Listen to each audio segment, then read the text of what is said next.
Okay, good evening, everyone, and welcome back to another marine evening here at the Great White House. We thank you for taking the time to come and join us tonight for this discussion. It's always heartwarming to see everyone from the area and beyond to join us, especially when it's this cold. So thank you for being here. We really appreciate your time. This month, we focus on Plastic-Free July. I'm not sure if everyone has heard about it, but it's been going on for a couple of years, where in the month of July, we try, or some of us try, to limit or cut out our single-use plastics, or to be conscious of what we buy when we do purchase plastics. The threats of plastics in everyday life, and especially in our marine life, is quite evident for companies as ourselves. We get to see quite a number of animals getting entangled in plastics on a regular basis. And unfortunately, the rest of the world don't always see these images, but, and I won't put them on the screen here for you tonight, but it's something to ponder about, to think about, to not just consume and buy that little plastic bag. Maybe put R1 onto the amount that you would have paid for the plastic and rather buy a paper bag or take your own bag with you to the shops. These are all small little ways that we can help our environment and especially the ocean. Our speaker tonight is Blue de Gersigny. Did I say that correct? She's a local artist. She's been living with her family in Kleinbaai for the last 5 years. And Blue pretty much does daily cleanups, beach cleanups of our area, all the way from the Plaat to Quoin Point. And then she creates these amazing pieces that you can go and see in the front there. If everyone hasn't seen it yet, please go have a look afterwards.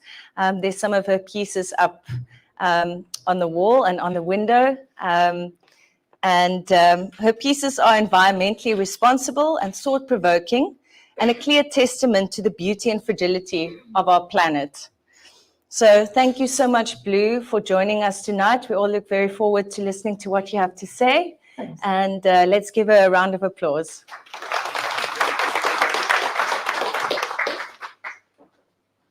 The lights go over.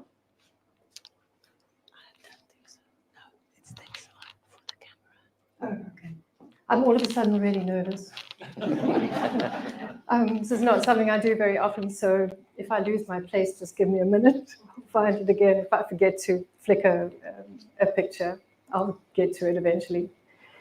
As Sanchia said, thank you all for being here tonight, for braving the elements. My name is Blue, just like the color. I'm an environmental artist, or artivist, as it's more fashionable to say these days, using art as a means for social change. I live just up the road in Kleinbaai. Here's my husband, he's going to make me laugh. I live just up the road in Kleinbaai, on the side where all the bokkies are. And I clean beaches, as Sanchia said, from Plaat to Quoin Point. And I use the plastic that I find to create art that I hope will raise awareness about the devastating crisis that threatens all marine life. So I'm here this evening to talk about plastic, or more specifically, my very personal journey with plastic, or even more specifically, plastics are forever. When I was doing the research for this evening, I realized just how extensive a topic plastic is, how pervasive it is in our lives. My talk will just be the very tip of the plastic iceberg.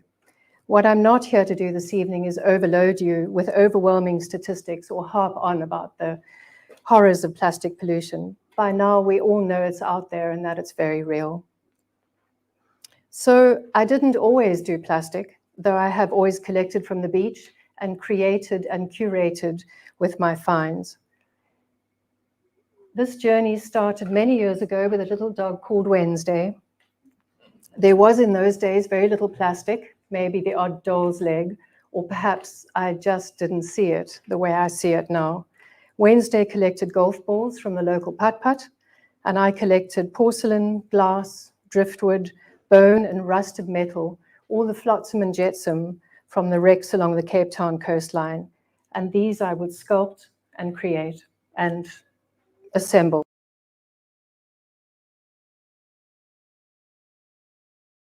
With these artworks created from my natural collection.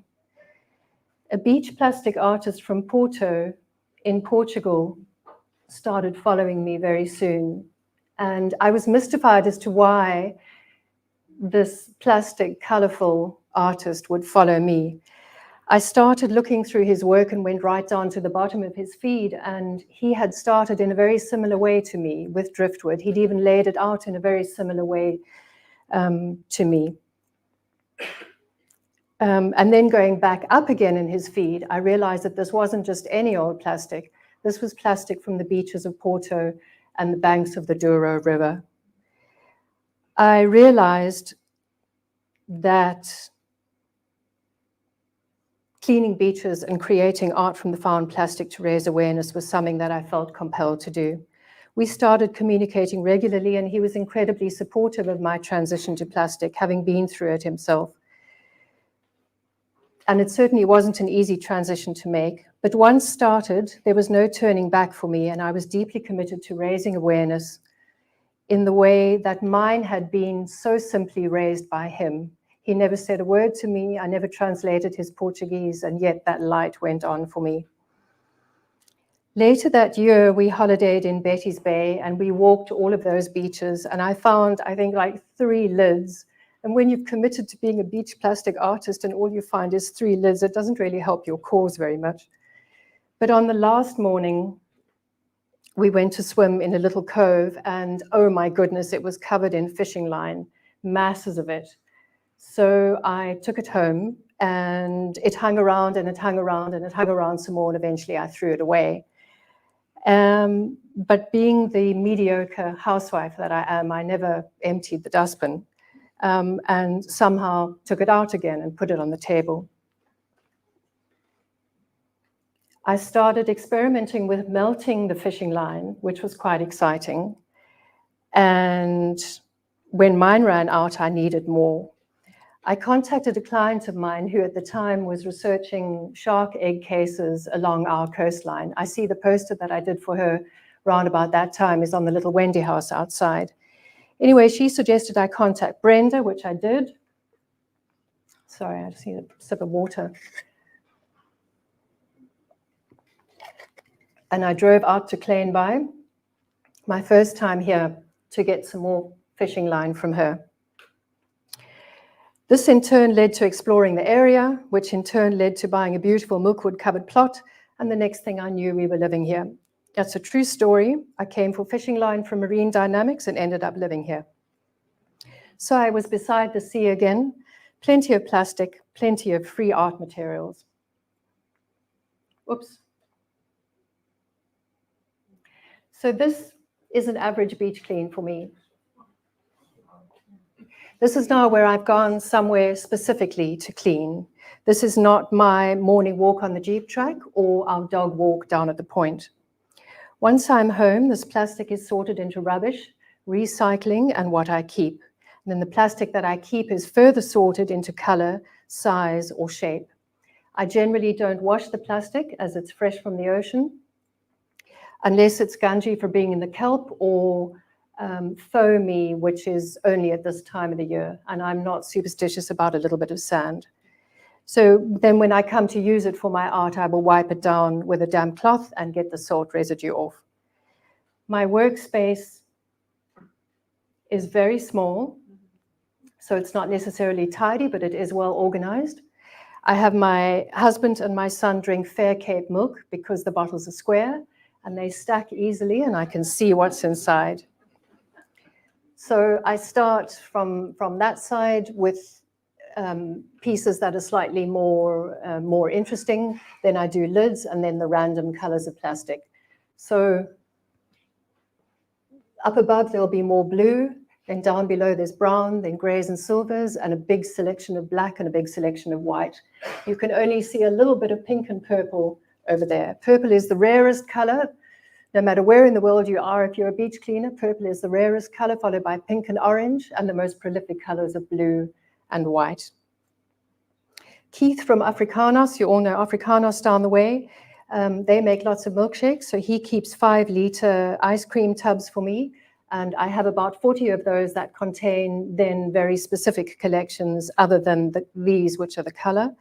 They're mostly single-use day-to-day items: snuff containers, measuring spoons, Prit, aromat, knife handles, combs and brushes, fishing reels, deodorant balls. I even have a necklace made out of deodorant balls. All the detritus of our community's day-to-day lives, which fascinates me. I can imagine it being in a museum of our day-to-day lives. So coming back to the picture of the beach clean, just as an exercise, this was specifically for tonight, I separated all the water bottles. So that's just water bottles, not cool drink bottles, no cleaning liquids, no body care products. And just the ones that I could identify, either by a label or a lid or the shape of the bottle. I've become quite familiar with the shapes of the bottles now. So this is where they came from. 1 from Venezuela, Kenya, Nigeria, Turkey, Taiwan, 2 from Greece, 2 from India, 4 from South Africa, which is very unusual. I never find as many as that. 5 from Malaysia, which is always quite constant, and 35 from China. There's another way of looking at it. This was a different clean altogether. Mauritius, Brazil, Emirates, Netherlands, Spain, India 1, South Africa 2, Malaysia 5, China 33. So no matter where I clean, how long I clean for, how far I walk, how much I pick up, this ratio of Chinese bottles to the rest of the world is always the same. The Chinese bottles being completely dominated by Nong Fu Spring and Master Kong. And Nong Fu Spring then having more than Master Kong. I read an article a couple of years ago by a UCT professor who did a study on the water bottles, or just on the plastic pollution between Cape Town and Mozambique. And not only are his findings the same as mine, they're absolutely identical. So it's not just Kleinbaai, and it's not just the east coast of South Africa. I belong informally to a group on Instagram with the hashtag Bottles Overboard. It's a guy from just north of Sao Paulo in Brazil, another guy in Guernsey in the Channel Islands, a woman in New Zealand, and an NGO in Kenya, and their findings are all the same as mine. So these are not just water bottles that have drifted here, which is what I thought initially. These are on average only 3 months old, and they've been dumped overboard.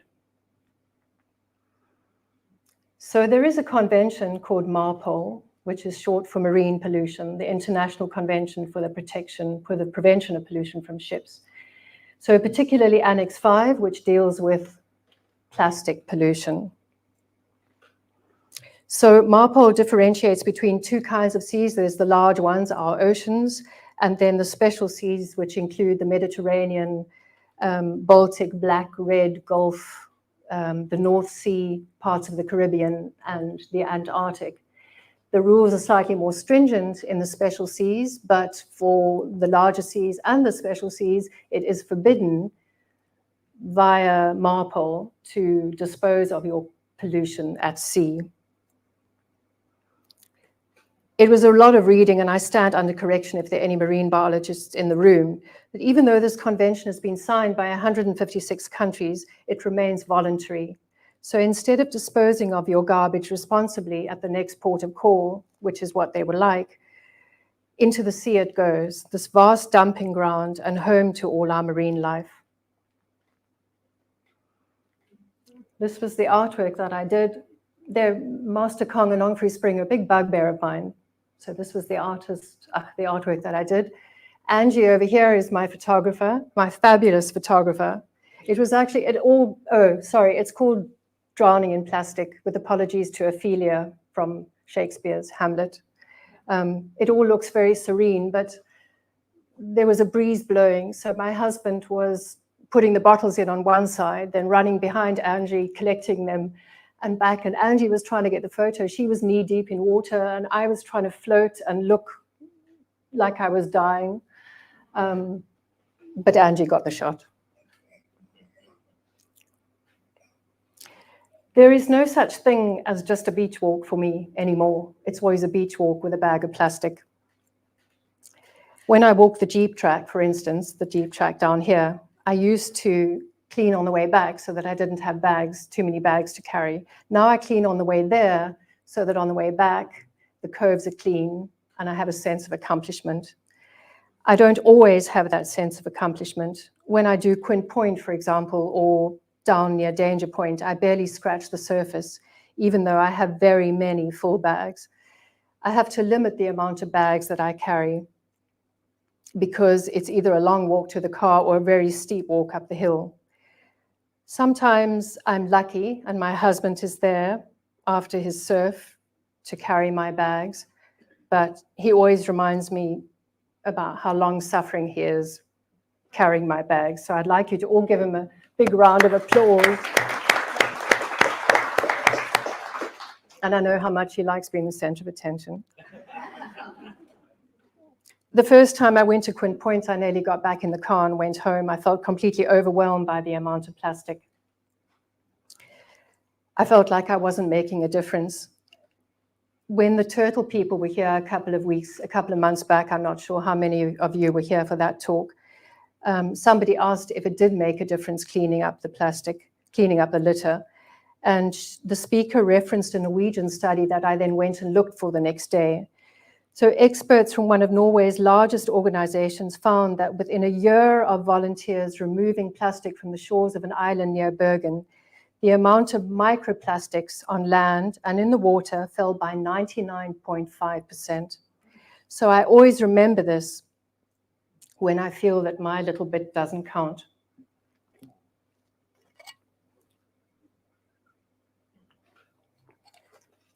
I belong on Instagram, through Instagram, to an incredible community of beach cleaners, beach plastic artists, and urban cleaners all over the world, a collection of fascinating, interesting, and truly unique people.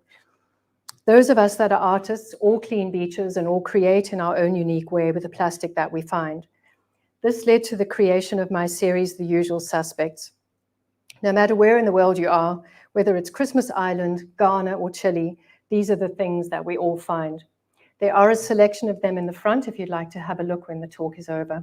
So I'd like to start with nurdles. I'm sure you all know what nurdles are. So it's the base plastic. So nurdles travel from country to country via container ship, and every now and again, these containers fall overboard. Nurdles are very tiny, so you can imagine just how many, the numbers are absolutely staggering. So we had a spill along our coast recently, but this particular one is in northern Spain. That happened late last year. There's a trio of beach plastic artists that I keep in touch with regularly, and they went to volunteer. They said it was like snow on the beach, and the amount of dead fish and dead birds that had died from ingesting the nurdles was staggering. Straws. So I think it was Pinky who told me that, because I've noticed over the years that I've been living here that the amount of straws is decreasing, which I think is remarkable. And kudos to all the shops in Kleinbaai that aren't selling straws anymore. I think it was Pinky who told me that they had been banned. Big lids, I don't know why so many of these turn up all over the world.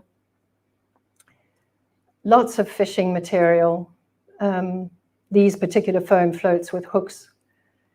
This particular turtle was in Costa Rica, and it was fine. It was freed of its hook and swam off on its way.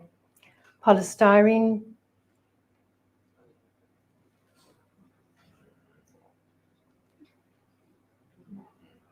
This is a quick 10 minutes down at Kleinbaai Harbour.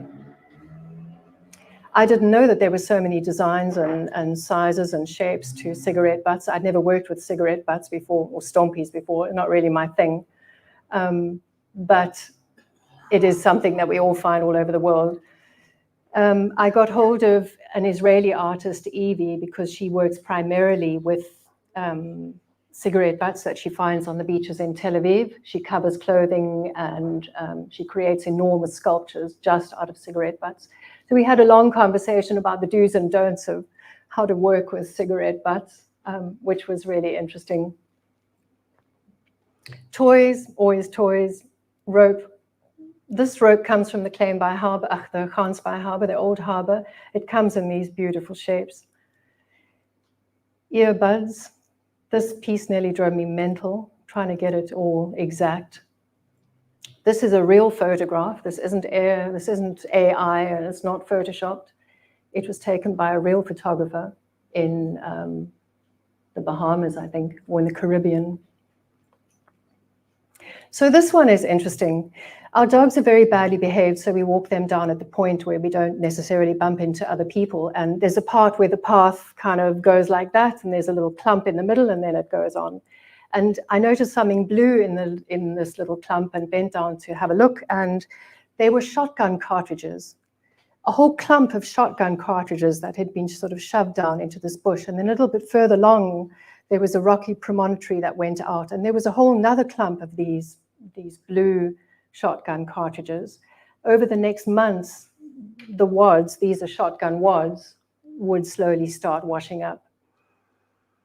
There is a woman who follows me from San Francisco who focuses primarily on shotgun wads. She cleans generally, but posts a lot of pictures of the wads. So she lives at the mouth of a river. I don't know what river's in San Francisco. And when it is hunting season, which is winter for 2 months, there's lots of shooting that goes on, and they don't bother to clean it up. So all these wads come down the river to her, and she collects them on the beach. She has thousands and thousands of them by now. So she started with Surf Rider San Francisco, something called Wad Watcher, which was then a map of the world. And if you found wads, you posted a picture of your wad and you put yourself on the map. So South Africa is very clearly on that map now. Anyway, I wanted to do this circle because there are so many countries in the world now that are on the map. But I didn't have enough. So she knew somebody that was coming to South Africa. So these wads traveled from San Francisco to New York, from New York to Cape Town, and from Cape Town to courier, by courier to me, just to make this artwork. So these then are the cartridges. I did a series of portraits using a specific kind of plastic or a specific color. This one was at the beginning of the Russian-Ukraine war.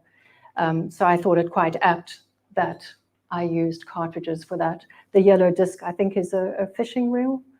I'm not sure. Flip-flops.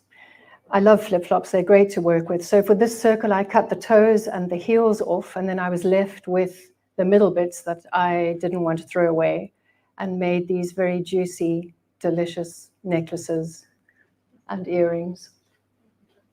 Toothbrushes, always toothbrushes. Rope.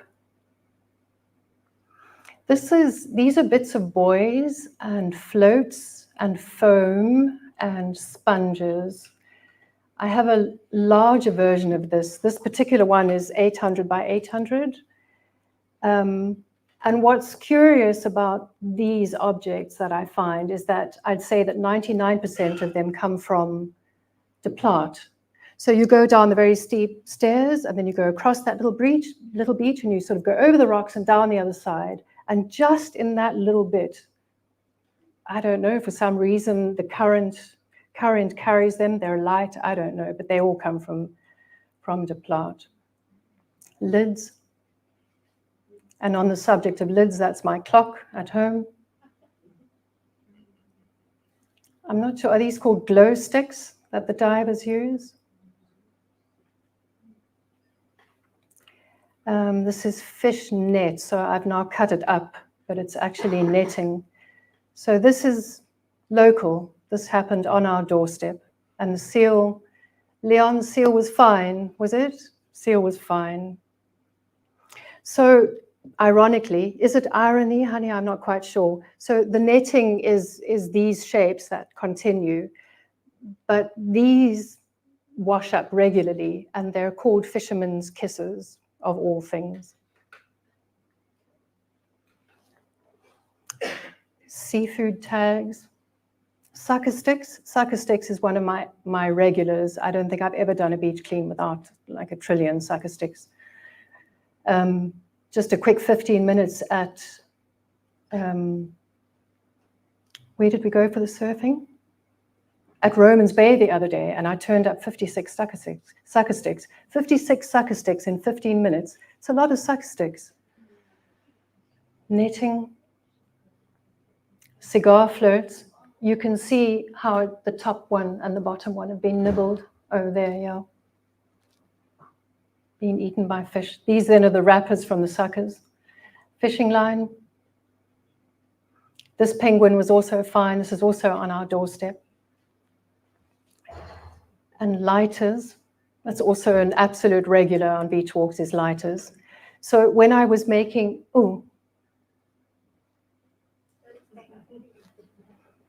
when I was doing these, they were slightly too big for the square that I was working with. And I needed to take off the flicky bits at the end. So I did them all at once, and I ended up with this table that was full of all of not only the top bits and the bit of metal, but the bits that go down inside the lighter. They all have these fantastic names. I can't remember them anymore. And I was just about to sweep it all off into a dustbin and throw it away when I had a look at it and realized that it was actually, the pieces were actually interesting and lots of fun. Oh my goodness.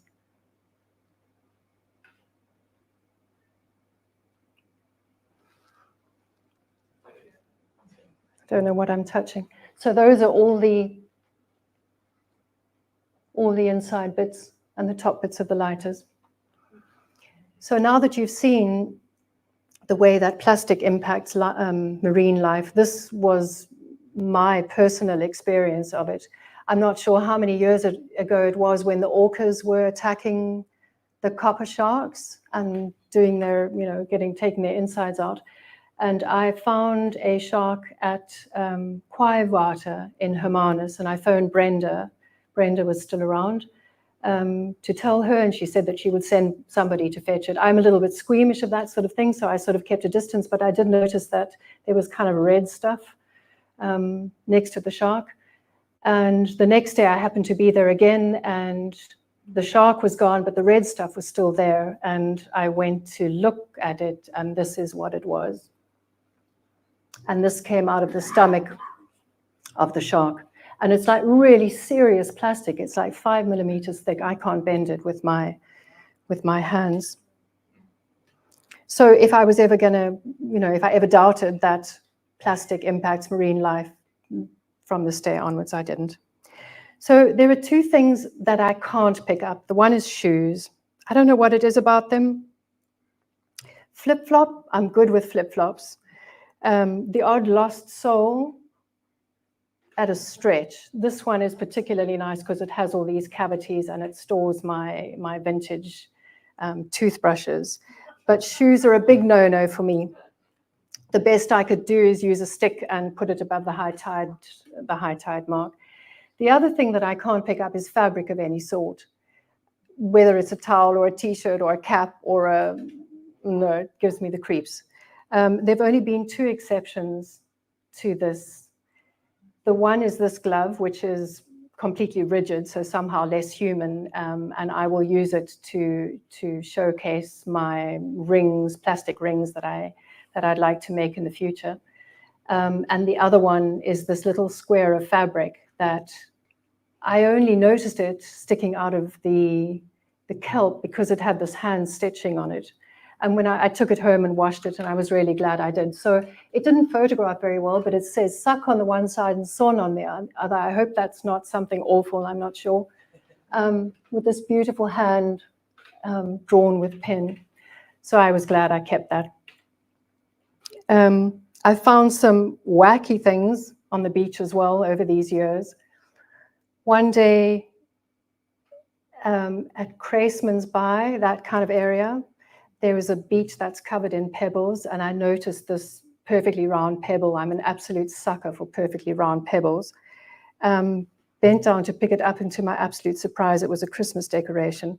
And if that wasn't remarkable enough, 3 years later, in almost exactly the same place, another Christmas ornament, was also silver. Then there was the day that I found 17 brand new paint rollers. by the end of, I think, the following 2 weeks, I had 32 of them, and I lost count of the little blue bits that go at the end, all identical, all brand new. I couldn't help myself. There's Angie again, knee deep, getting the shot. This is also one of the portraits. So it started with the yellow flipper. When I collect plastic, I'm kind of collecting plastic. I get into the zone and I don't necessarily look at what's written on it or take too much notice of it. But when I came to make this yellow hat and I was looking through my plastic in the studio, I realized that I had found both the top and the bottom of an American oil container that had been cut by hand. And the reason that I knew that they fitted was that little bit that's sticking up above my thumb fitted exactly into the top part. There was another version of that. I found and they were found 8 months apart and also kilometers apart. The one was at the Plaat and the other one was, I think, at Buffeljag's. I have another version of that. I found a beautiful lime green container. I'm very fond of lime green, and I sort of kept it in the studio. And I think a year later, I found its lid. Slightly worse for wear. Obviously, it's been in the water for a year extra, and it had been eaten by something or other, so it had these little bite marks in. But it's my cookie jar, and I use it every day when I have tea. So that's sort of the first half of my plastic adventure, but it would be remiss of me not to share the second half with you and how it has become part of my day-to-day life. I'm going to age myself now, but when I was a child, milk was delivered to your door in a glass bottle. I don't know if any of you remember that. And bags at Pick n Pay, there was only Pick n Pay. There weren't any other kinds of shops. You only went to Pick n Pay, and the bags were all of paper. And then I remember going to Tupperware parties with my mother. And for me, that was where my recollection of plastic started. It's definitely here to stay, and it has a home in our lives. And I'm by no means disputing the beneficial aspects of plastic. I have only to look in my hand at my cell phone and my laptop in front of me. So it's the single-use plastic where we can make changes. Before we lived here, we were living rurally, an hour inland from here. We had no recycling in the village, and I would bring mine to Hermanus, where my son, who was homeschooled at the time, would have his extramurals. I was talking to one of the other moms at cricket one day, incidentally, the same woman who sent me off to Brenda to collect fishing line. We touched on recycling, and I mentioned that I bring mine through. I was feeling very proud of myself that I was doing my little bit for the environment. And she sort of snapped at me that recycling is not the answer, and it's our plastic consumption that we need to look at to make a real change. And I was so upset because I thought I was doing really well, and I was cross all the way home. And by the next day, I'd sort of put my mature cap on and reflected on what she said, and of course I realized she was perfectly right. Recycling is great, but it's not the answer. So this was now my second sort of definitive aha moment that changed my relationship to plastic completely. Plastic Free July, as Sanchia said, is a global movement that helps millions of people like you and me, be part of a solution to plastic pollution so that we can have cleaner beaches, cleaner oceans, cleaner communities, and a cleaner planet. They believe that by making one small change, you can make a real difference. So here are just a few of the small changes that I have made in my life and forced my husband and son to make in their lives too. I recently stood outside our local spa collecting money for bark. It was a Saturday, it was a long weekend, and it was prime shopping time. I stood for 2 hours. So to pass the time, I started counting the amount of people that were coming out of Spa with their own shopping bags and not the plastic bags from Spa.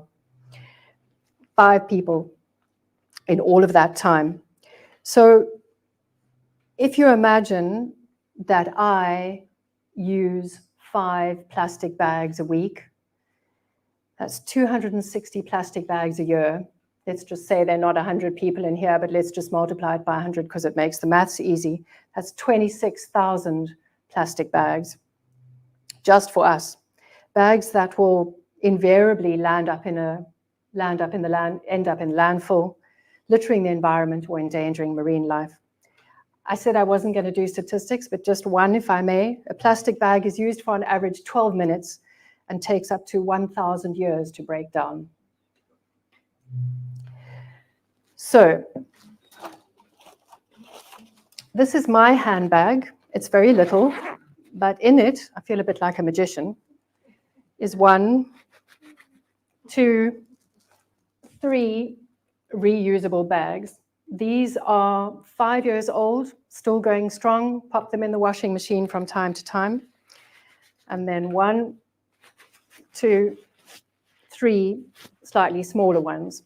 So my sister-in-law lives in Berlin, and she can go down the road and go to a nude store where she can get everything from her cereal to her cleaning products in her own containers, but we're not that fortunate here. So into this goes, I like bananas for my breakfast. We don't have a lot of produce in our supermarkets here that you can weigh yourself, but into these bags goes that. I put rolls in here. I could even put a freshly baked loaf of bread in here. And when you get to the till and the packing ladies pack your detergent in a clear plastic bag, or what's the other thing that always goes in a clear plastic bag? Something else.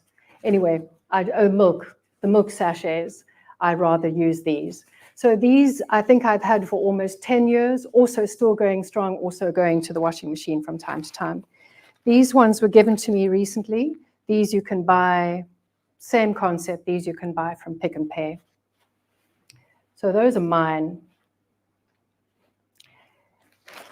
Something that we all use are garbage bags. We all use garbage bags. We do all use bags for our recycling, do we? Yeah. So these are made by Tuffy. These particular things are kitchen bin bags. I don't use them, but I bought it because the puppy ate the other one that I was going to show you. I phoned Tuffy and spoke to their marketing person, and these bags are certified 100% recyclable. So when you go to Spa or you go to OK and you stand in front of that whole section of black bags, I can highly recommend Tuffy.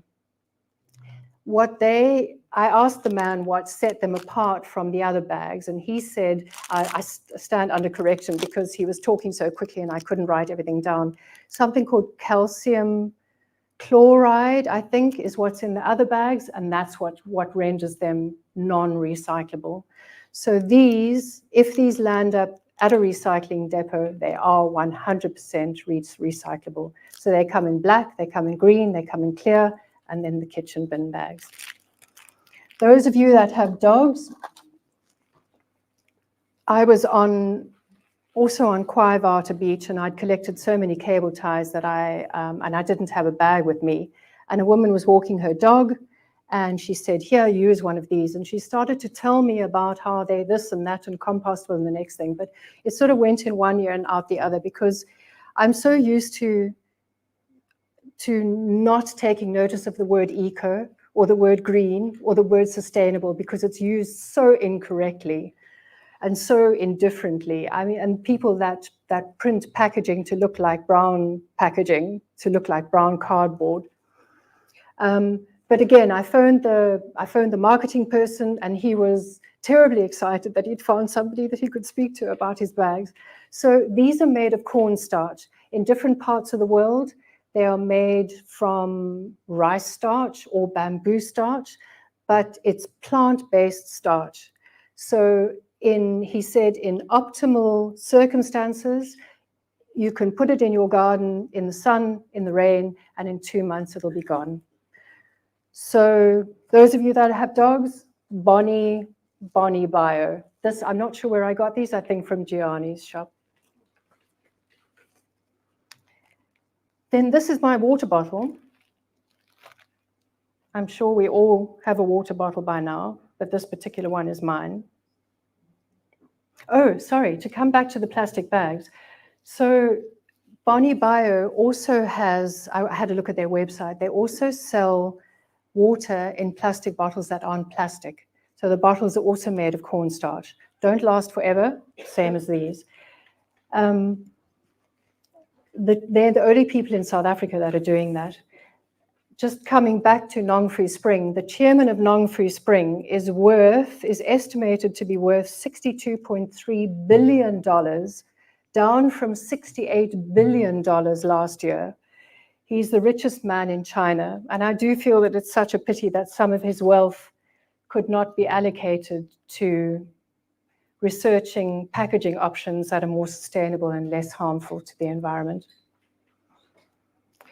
So my water bottle is made by Quoin. They also make plastic bottles, lots of them, but this particular one is made out of aluminium. It's light. I have a couple of them. There's one in the car, one in my handbag, one in my basket.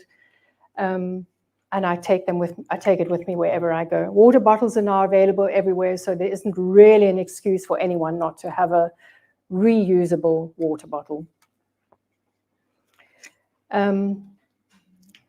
Coca-Cola is the largest contributor to plastic pollution in the world. And this is year after year after year. So I'm not much of a cool drink drinker, but my son is. And we buy these returnable bottles that you can get Coke in, you can get, what else? Sprite, lemon twist, Fanta grape, and I think Stony ginger beer. So it is a little bit of a schlep to take the bottle back to wherever, but I always fill the car with diesel here.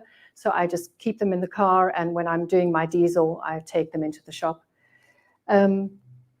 So at least I know that this is going to go back to Coca-Cola. What they do, they either recycle it or I thought they reused it, but I'm not sure. To try and find somebody in Coca-Cola who would talk to me was really a mission, and I gave up in the end. Even something simple. My son, for instance, loves mayonnaise, and he loves peanut butter too, and sometimes likes to eat them together. To swap a plastic mayonnaise bottle with a plastic lid for a glass mayonnaise bottle with a metal lid, without affecting his taste compromising his taste too much. And the same with peanut butter. We now have a glass bottle with a metal lid. So it's all these little actions that make the difference. I'm nowhere near perfect in my plastic consumption. It's more important for millions of us to do it imperfectly than one person to do it perfectly. You all know Leon, behind the camera at the back. Leon and I collaborated on a video recently. Has it gone again?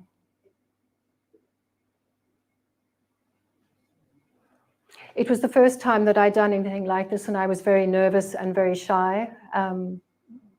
But Leon and I discovered that we're both slightly OCD, and we like things just so it worked really well. He was also very patient with me. He also realized that I'm vain, and I can only be photographed from one side because I have a side. So this is the result.